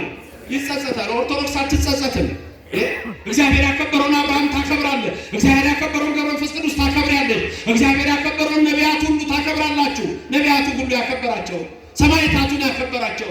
እኛ እንዲህ ነን። ክብርና ምስጋና ይግባው። ታዲያ ራሱ ምን አለን? በብርሃን ዓለም ቅዱስ ጳውሎስ አድሮ ኤፌሶን 2:20 ላይ እናንተ እኮ በነቢያትና በሐዋርያት መሰረት ላይ ታነጻችኋል አለ። ቅድም ያልኳችኋል። የታነጽንበት እግዚአብሔራዊ ነው። በማንና በማን ልልገምላችሁ ቃሉ እናንተ በነቢያትና በሐዋርያት መሰረት ላይ ታነጻችኋል። ነገሩኛ አሁን በማንና በማን እንደሆነ በነቢያትና በቃ ታዲያ ኦርቶዶክስ እኮ ይሄ ነው የሚለየን እኮ ከሌላ የሐዋርያትና የነቢያት መሰረታቸው ክርስቶስ ነው። ለአብርሃም እኮ ወንጌልን ሰበከለት ይላል። ገና ያለ እኮ ነው እግዚአብሔር ለአብርሃም ወንጌል እኮ በብሉይ ዘመን የለም። ኦሪት ዘፍጥረት 14 ቁጥር 17 ላይ ስትመለከቱ አብርሃም ለአምስቱ ነገሥተ ሶዶም ረድቶ አራቱን ነገሥተ ኮሎዶጎሞር ድል መጥቶ ሲመጣ መልከጼዴቅን አገኘው። ለመልከጼዴቅ ሲያገኘው ምንድን ነው የሆነው? ህብስት ይዞ አኮቴት ጽዋ በረከት ይዞ በሴዊ ሸለቆ እግዚአብሔር አብርሃምን በመልከጼዴቅ ባረከው። ወንጌል ለአብርሃም ተሰበከች ይላል። ገላትያ ምዕራፍ 3 ስትመለከቱ ቁጥር 8 ላይ አስቀድሞ እግዚአብሔር ለአብርሃም ወንጌልን ሰበከለት ይላቸዋል። አስቀድሞ ወንጌልን ሰበከለት።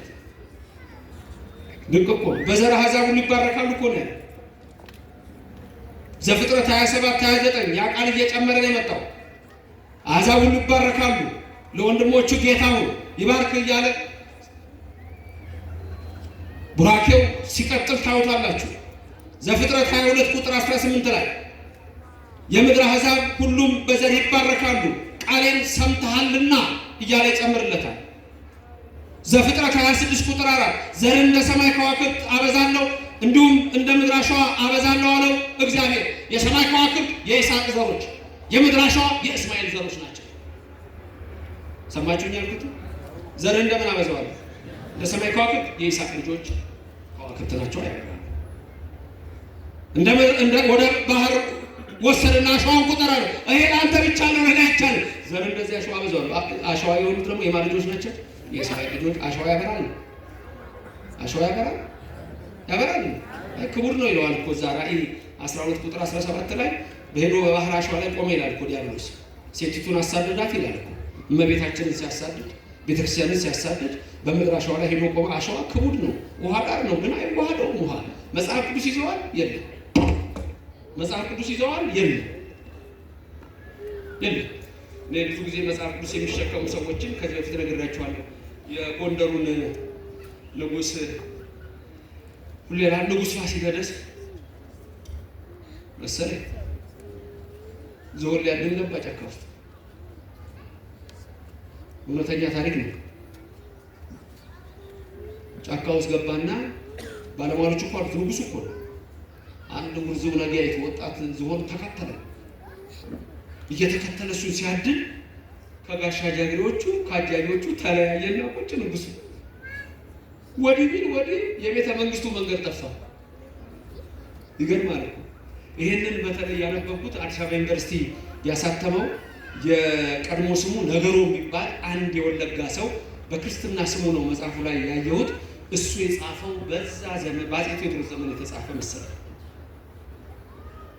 ንጉሡ ጫካ ውስጥ ጠፋ። ከዛ ወደ ራሱ ቤተ መንግስት መሄጃው ጠፋው። ከጋሻ ጃግሬዎቹ ተለያይቷል። በአማረ በቅሎ ላይ እንደተቀመጠ ነው። ከዛም ሰውዬ በጫካ ውስጥ ጌሾ ተሸክሞ ይሄዳል። አንተ ሰው እንዴት ዋልክ አለው። እግዚአብሔር ይመስገን።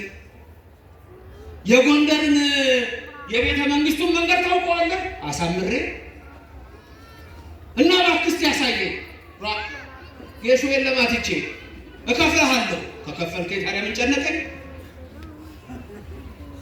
በልሽ ምራይ አንተ በአማረ በቅሎ ተቀምጠህ እኔ ነግሬ ናበል ተፈናጠጥ ከንጉሱ ጋር አወቀመ። ንጉሱ ከንጉሱ ጋር ከዛ በዚህ ውጣ መቼም ይላቸዋል። ይሄ ሰው ያይሰማል። በዚህ ጋር ሄዱ አልኩ። ንጉሱ ለሱ እኮ ይለቀኛል እኮ መላከ ሰው። ይሄ እውነተኛ ታሪክ እኮ ነው። ይገርማችኋል። በኋላ ወደ ከተማው ሲጠጉ ንጉሱ ጠየቁት። ተኋላ ተፈናጠል ከንጉሱ ጋር። ንጉሱን ታውቃቸዋለህ እንደሆነ? ኧረ አንተ ሰው ነው፣ ቀልደኛ ነው። ደግሞ ከንጉሱ ማን አድርሶኝ ነው? ማን አድርሶኝ ነው ከንጉሱ? ከተማ ስንገባ ታውቃቸዋለህ? አቤት ዛሬማ እድል ንጉሱን ላይ አውጣል። ከዛ ወደ ከተማ ሲገቡ ሰው እንዲያው የድሮ ነገስታት አለ እንዲህ እያደረገ መጎናጸፍ ነው ይሰግድ የለ።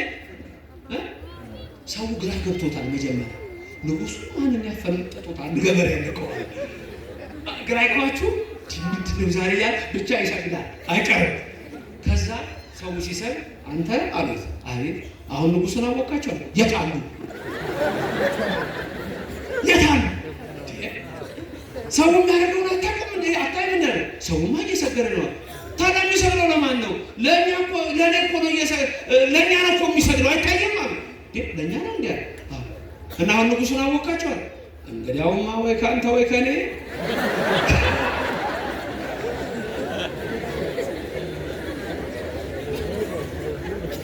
እኔ ይህንን በምን ወስደዋለሁ መሰለህ? ኢየሱስ እና ቃል የሚስሉ መጽሐፍ ውስጥ ተሸክመዋል። አያውቁትም። ኢየሱስ ወይ ከአንተ ወይ ከእኔ እንዳሉት እያደገ ሲመጣ እምነታቸው ኢየሱስን አማላጅ ይሉና መጨረሻ ላይ እኔ ኢየሱስ ነኝ ነው የሚሉት። ጭራሽ ወይ ከአንተ ወይ ከእኔ አለ። ኢየሱስ ይሻላል። ኢየሱስ ይሻላል። አብርሃም ወደማሳይ ምድር ውጣ፣ ወደዛ ወደማሳይ ምድር ውጣ፣ እባርካለሁ፣ አሕዛብ ሁሉ በዘርህ ይባረካሉ። እኔና እናንተ ዛሬ በአብርሃም የምንባረክ ነን። ክብርና ምስጋና ይግባው። የአብርሃም አምላክ ብለን እናመሰግነዋለን። ክብር ምስጋና ይግባው። በሲና ተራራ ላይ እግዚአብሔር ለሙሴ የነገረው ኦሪት ዘጸአት ምዕራፍ 3 ላይ ማነው ስምህ? ሄጄ ውጡ ስላቸው ማላከኝ ብላቸው ማልበላቸው ሙሴ ሂድ የአባቶቻቸው አምላክ ወደ እናንተ ላከኝ በል፣ የአብርሃም የይስሐቅ የያዕቆብ አምላክ በል። ኦሪት ዘጸአት 3:14 ይሄም ለዘላለም ስሜ ነው አለ እግዚአብሔር። ክብርና ምስጋና ለስሙ ይድረሰው። ለዘላለም ስሜ ነው። ሂድ የአብርሃም የይስሐቅ የያዕቆብ አምላክ ላከኝ በል። አብርሃም በዘርህ ይትባረኩ ኩሎሙ አሕዛበ ምድር፣ በዘር አሕዛብ ይባረካሉ አለ። ሚስጥሩ መጨረሻ ላይ ያው እመቤታችን ነች። ከአብርሃም የመጣ የዳዊት ልጅ አብርሃም ልጅ እያለ ማቴዎስ የሚጽፈው ማቴዎስ ወንጌሉን ሲጀምር በምዕራፍ 1 ቁጥር 1 ላይ ምን ይላል? መጽሐፈ ልደቱ ለእግዚእነ ኢየሱስ ክርስቶስ ወልደ ዳዊት ወልደ አብርሃም ይላል። እንዲህ ነው የሚለው ሲጀምር የዳዊት ልጅ የአብርሃም ልጅ አለ። አያችሁ፣ ያቺ እኮ እመቤታችን ናት። በእሷ ዘር በኢየሱስ ክርስቶስ የተባረክን እኔና እናንተ እኮ ነን። ያዳንን ኢየሱስ ክርስቶስ ክብርና ምስጋና ይግባው። ኢየሱስን የምታውቅ ቤተክርስቲያን እች ናት። ኢየሱስን የምታውቅ እች ናት። መሰረቷ የቤተክርስቲያኖችን ቃሉ ነው። ከላይ ጉልላቷ የሸዋ አክሊሉ ነው። በብዙ ነገር ወበብዙ መክፈልት አይዳ እግዚአብሔር ለአበዊነ በነቢያቲሁ ትካት የሚለው ይሄንን ነው። በነቢያት ነገረን፣ በሐዋርያት ነገረን፣ በምሳሌ ነገረን። በምሳሌ ዘንበለ ምሳሌ በመሶበ ወርቁ በማዕጠንተ ወርቁ በተቋመ ወርቁ በበትረ አሮኑ ነገረን። ሁሉ እኮ ያለው ምስጢሩ በአምሳል በመርገፍ ነገረን። በአምሳለ ነበልባል ወሐመልማል አለ ሙሴ፣ በአምሳለ ጸምሮ ጠል ለጌዴዎን። ይሄ ሁሉ እኮ ነው እኮ በአምሳለ አንበሳ መፍርህ ለእዝራ፣ በአምሳለ እብን ቀውም ለዳንኤል። እግዚአብሔር እኮ ድንቅ ነው። እንዲህ እያደረገ እኮ ነው የገለጸልን። ከሰማይ ወርዶ ያዳነን ክብር ምስጋና ይግባው። ወደማሳየው ምድር ውጣ፣ ወደ ኦርቶዶክስ ቤተክርስቲያን ነው፣ ወደ ቅድስት ድንግል ማርያም ነው። በዕለተ ሰሉስ ምድር የተመሰለች ይሄን ሁሉ የሚያደርግልን ደግሞ የሁሉ አባት እግዚአብሔር ነው። ስሙ የተመሰገነ ነው። ከእግዚአብሔር ውጭ ምንም ሌላ ነገር የለንም። ሕይወታችን ሁሉ የበረከት ያደርግልን። ስለዚህ ቅድስት ቤተክርስቲያናችን በየዕለቱ ስንክሳር እያነበበች የቅዱሳንን በረከት ትሳተፋለች። ሱታፌ ነው። የመለኮት ባህሪ ተካፋዮች ናችሁ ነው ያላቸው ቅዱስ ጴጥሮስ እኮ። ሮሜ ስትመለከቱ 8:26 ጀምራችሁ ብታነቡ ደግሞ እኮ እግዚአብሔር አስቀድሞ ያወቃቸውን ጠራቸው አለን የሚለው። አስቀድሞ ያወቃቸውን ጠራቸው፣ የጠራቸውን አከበራቸው፣ ያከበራቸውን ሾማቸው። እግዚአብሔር። ስለዚህ ገብረ መንፈስ ቅዱስ ስንል፣ ተክለ ሃይማኖት ስንል፣ ጊዮርጊስ ስንል፣ ክርስቶስ ሰምራ ስንል፣ ቅድስት አርሴማ ስንል፣ ቅዱሳኑ ነቢያቱ ሊቃውንቱን ከነቢያት ከዛ ከአዳም ጀምሮ ስንጠራቸው ስሙ ይመስገን። እግዚአብሔር የነሱ አምላክ ለእኛ እኮ ነው የሰጠን። እግዚአብሔር ስሙ የተመሰገነ ይሁን። ማጠቃለያ ጥቅስ የዕለቱ ትምህርት መደምደሚያ ዕብራውያን 12:1 ነው። ዕብራውያን 12:1 ላይ ሌላ ቦታም ልጆች አውጥቼ በምሳሌ ያስተማርኩት ትምህርት አለ። ቃሉ ይላል መሰላችሁ፣ እነዚህ ሁሉ አባቶች እንደ ደመና የሚከቡን ከሆነ የሚያስጨንቀን ሁሉ ትተን የእምነታችንን ፈጻሚ ክርስቶስን እንመልከተው ነው የሚለው። ከኔ ቀጥላችሁ ተናገሩ። የእግዚአብሔር ምስክሮች እንደ ደመና ከከበቡን ጭንቀትን ሁሉ እግዚአብሔር ከኛ ያርቅ። እንደ ደመና ምን ካሉ ከከበቡን፣ ተከባችኋል። በቅዱሳን በሰማዕታት በነቢያት በጻድቃን ተከባችኋል። አያችሁ እንዴ ተከበባችሁ። ደመና አንዳንድ ጊዜ ደመና ምን አይነት ደመና መሰላችሁ? የሚያወራው ዝም ብሎ እዛ ዝሩ ብትን የሆነውን ደመና አለ ምድር ላይ ወርዶ ምድር ድረስ የሚመጣ ደመና አይታችሁ አታውቁም? እንደ ሙልት የሚያደርግ ደመና አንዳንድ እኮ ሰው የማይታይበት አይነት ደመና። በቃ እናንተ የተከበባችሁ ናችሁ በቅዱሳን በግብረ መንፈስ ቅዱስ ተከባሃል። በአብርሃም ይስሐቅ ያዕቆብ ተከባሃል። በሰማዕታት በእነ እስጢፋኖስ በጊዮርጊስ በቴዎድሮስ በመርቆሬዎስ ተከባችኋል። እኛ በነቢያትና በሐዋርያት መሰረት ላይ የታነጻችሁ ናችሁ ይላል። ያ መሰረት ደግሞ ራሱ ክርስቶስ ነው። በፊልጵስዩስ ዘቂሳርያ ማነው ሰው ነኝ ማን ይለኛል ብሎ በጠየቀ ጊዜ ቅዱስ ጴጥሮስ የመለሰው መልስ ምን ነበረ? አንተ ውእቱ ክርስቶስ ወልደ እግዚአብሔር ሕያው ነበር ያለው። አንተ የሕያው እግዚአብሔር ልጅ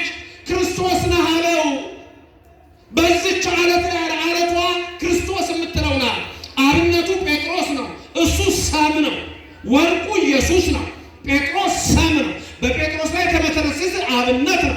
መሰረቱ ቤተክርስቲያን የተመሰረተችው በአለቱ በክርስቶስ ላይ ነው። ሮሜ ላይ አንደኛ ቆሮንቶስ ምዕራፍ 10 ከቁጥር 1 እስከ 5 አባቶቻችን ሁሉ ከደመና በታች ነበሩ፣ ሁሉም ሙሴን ይተባበሩ ነበር፣ ሁሉም ያን መንፈሳዊ መብል በሉ፣ ሁሉም ያን መንፈሳዊ መጠጥ ጠጡ፣ ይከተላቸው ከነበረው አለት ጠጥተዋልና አለቱም ክርስቶስ ነው ይላል። ክብርና ምስጋና ይግባው። አለቱ ማን ነው? ክርስቶስ ነው። ቤተክርስቲያን የተሰራችው ማን ነው? በክርስቶስ ላይ ነው። እሱ ደግሞ የኔና የእናንተ አዳኝ ነው። ወልደ አብ ወልደ ማርያም ነው። ያ አብ የሚወልደውን ድንግል ማርያም ወልደዋለች። ድንግል ማርያም የወለደችውን ነው አብ የወለደው። ከሁለት ባህሪያት አንድ ባህሪ፣ ከሁለት አካላት አንድ አካል ሆኖ እሱ እኔና እናንተን ለዘላለም ከራሱ ጋር ከባህሪ አባቱ ከአብ ከባህሪ ሕይወቱ ከመንፈስ ቅዱስ ጋር አስታረቀን። ኑ ወደ ቅዱስ ቤተክርስቲያን፣ ኑ ወደዚህ ምድር ውጡ። ከዓለም ማለት በአስተሳሰብ ነው። በአስተሳሰብ መውጣት ነው። የትም ቦታ ክርስቲያን ናቸው። እዚህ ቦታ ደግሞ ቃል ኪዳኑ ታቦት ፊት እሱን ተማጽነን እንኖራለን። ወደማሳይ ምድር ውጣ፣ ወደማሳይሽ ምድር ኑ። ወደዚህ ቃሉ ኑ። አባቴ ብሩካ ኑ። አንድ እኮ ነች፣ አንድ ፊደል ኑ። ኑ ሌላ እኮ የለውም። ኑ ኑ። በቀኝ ቆሙ፣ አለቀ። አንተ በግራ አትቆምም። ኦርቶዶክስ በግራ አይቆምም። ማን ነው በግራ? እንዴት ሆነ የምትቆመው? እኔ አንድ ቦታ ሳስተምር አንድ የድሮ በገና ደርዳሪ ያለውን ነግሬያቸዋለሁ። በሉ ላስበላችሁ እስቲ። ስጋህን በልቼ ደምህን ጠጥቼ ተኮነን ብትለኝ ይዤ እወርዳለሁ እኔ ምን ቸገረኝ? ምን አይነት ሰው ነው? ምን ማለት ነው ግን ሚስጥሩ? ይዤ እወርዳለሁ እኔ ምን ቸገረኝ? አሁን መናቁ አይደለም እኮ። ስጋህን በልቼ ደምህን ጠጥቼ ሲኦል ግባ አትለኝም። ሲኦል ለአንተ አይስማማም። ሲኦል ለአንተ አይስማማም። ስለዚህ እኔ ስጋህን በልቼ ደምህን ጠጥቼ ንስሐ ገብቼ ሲኦል ግባ አትለኝም። የአመቶ ብር ወዴት ነበር የገባው? ጭቃው ምን ሆነ? እስበኒ ዋንሳኒ ማጥያት ጥብ እያደረገ ወደ ቤቱ ያገባችኋል። እናንተ የመንግስተ ሰማያት ልጆች ናችሁ። አሜን። የድንግል ማርያም ልጆች እግዚአብሔር ይባርካችሁ። በቀኝ በግራ ትቁምላችሁ፣ ከፊት ትምራችሁ፣ ከኋላ ትከተላችሁ። በልቡናችን ከልጇ ጋር ነግሳ ለዘላለም ትኖርልን። እኛ ምስጋናችን ሁሉ ለእግዚአብሔር ነው። ለከንቱ ዩኒቨርስ፣ ለከንቱ ጣዖት፣ ለተራራና እንሆ ለሌሎች አማልክት የምንመረከት አይደለንም። እኛ የምናምነው እግዚአብሔር ነው። ያኔ በዕለተ ዓርብ በአርአያውና በአምሳሉ የፈጠረን ኋላም በቀራንዮ አደባባይ በዕለተ ዓርብ ደሙን አፍስሶ ያዳነን የጥሉን ግድግዳ ያፈረሰልን የደመሰሰልን ወሰጠቀ መጽሐፈ ዕዳሆሙ ለአዳም ወለሔዋን የአዳምንና የሔዋንን የዕዳ ደብዳቤ ሞተ ሥጋና ሞተ ነፍስን ያጠፋ ርደተ መቃብርና ርደተ ሲኦልን የሚደመስስ በቀኙ የሚያቆመን የታመን አምላክ አለ። ኑ አለ። አዲስ ምድር አዲስ ሰማይ አለ። ራእይ ላይ ስታዩት በ21 ቁጥር 1 ላይ አዲስ ምድር አዲስ ሰማይ፣ ያ አዲስ ሰማይ ያ አዲስ ምድር አዲስ ሰማይ ያልታየ አዲስ ምድር ያልታየ ያንን አወርሳችሁ ዘንድ አንድ ምድራውያን እናንተን አወርሳችሁ ዘንድ ኑ ነው የሚላችሁ። የአባቴ ብሩካን ኑ ይላችኋል። የአባቴ ብሩካን ኑ፣ የአባቴ ብሩካን ኑ። እዚህ ውስጥ አንዱም ወደ ሲኦል አይሄድም። በክርስቶስ ቀኝ የሚቆም ነው። አሜን። ክብርና ምስጋና ለእግዚአብሔር ይድረሰው። ደግሞ ድንቅ የሆነው ነገር፣ ግሩም የሆነው ነገር ዳንኤል በትንቢቱ 12:1 ላይ የተናገረው እኔና እናንተን ይመለከታል። የዛን ጊዜ ምጽአት ሲሆን ሊቀ መላእክት ቅዱስ ሚካኤል ይወርዳል። እያንዳንዳቸውን እጃቸውን ይዞ ያነሳቸዋል። ሚካኤል ሆይ ናልን፣ ገብረ መንፈስ ቅዱስ ሆይ አትለየን። አሜን።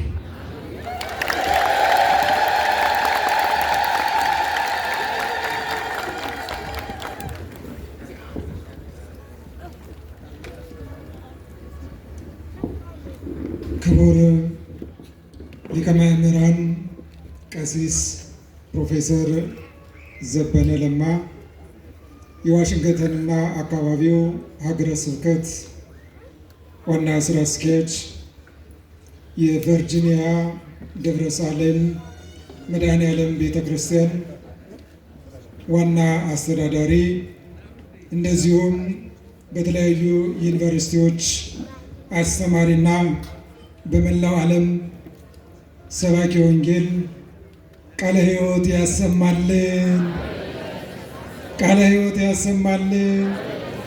ቃለ ሕይወት ያሰማልን። በዕድሜ በጸጋ ይጠብቅልን። ክብረ መምህራንን ያድልልን። እስቲ ደስ እንዳላችሁ እግዚአብሔር አምላክን ይመስገን። እግዚአብሔር ይመስገን። ክቡር ሊቀ ማእምራን ቀሲስ